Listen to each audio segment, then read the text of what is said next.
Hi, this is Jimmy. Today I'm going to show you just how easy it is to use Dropbase. Dropbase helps you turn offline data files, such as Excel spreadsheets and CSV files, into live databases with just a few clicks. Let's get started. Let's create a new project and name this project Movie Project. Inside projects, you can have one or more pipelines. And within each pipeline, you can import some data, you can apply some processing steps, and then you can export the data to a database or to endpoints. I'm going to walk you through each one of these steps. To begin, I'm going to drag and drop this movie file into the drop zone. Then I'm going to hit next. Once we have ingested the data, we'll show you a preview of the data on the right-hand side on our spreadsheet view. And then on the left-hand side, you can start adding processing steps. If the data is already cleaned up and processed, all you have to do is export it to the database. But some users like to process their data so that it fits in a particular format or data model. So for example, if you wanted to change the name of this column from film ID to simply film, you can just do that. You can hit enter. And then a processing step is added on the left-hand side with the step applied. So now you see is film.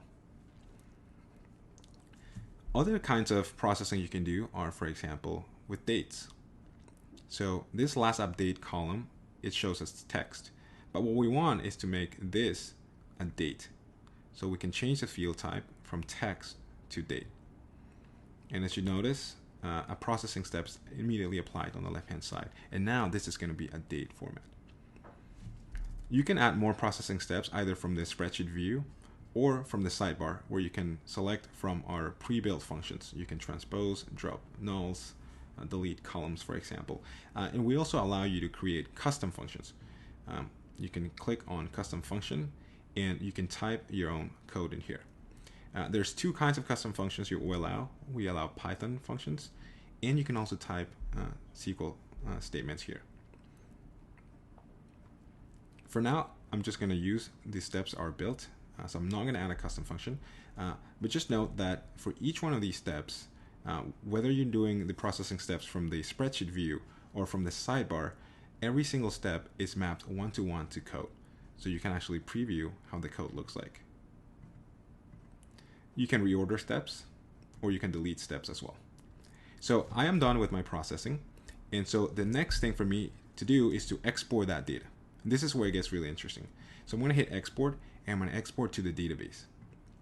You're going to do create a Dropbase database, and just name your table to movies, for example, and then you can just click load to database. And that's it. Just like that, you have taken a CSV file and you've created a live database. And these are the credentials to access that database.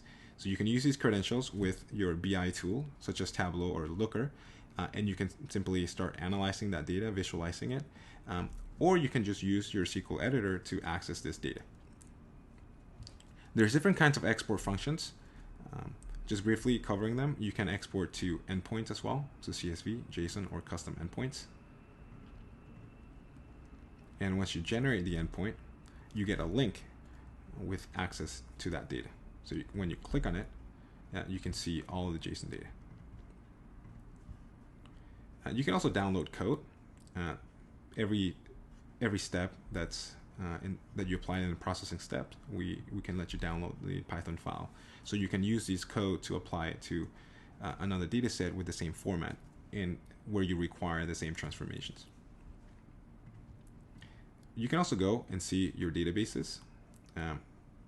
You can go back out and then click here. And this shows you the database that you just created. You can test it to make sure it's online. You can see the details for the database. So these are the credentials that will let you access that database. And you can also create REST APIs from your database. All you have to do is generate a key. Let's say a key that expires in 5 minutes. We have different options for how long the expiration is. So you can generate that key. And just make sure you copy this bearer token somewhere safe. Because once we generate this, we don't really store it for privacy reasons. And to access your database with REST APIs, you can simply go to this address, and you can open up Postman, hit it with this, add this authorization token, and you should be able to query the database. So that's it. This is Dropbase. Thank you.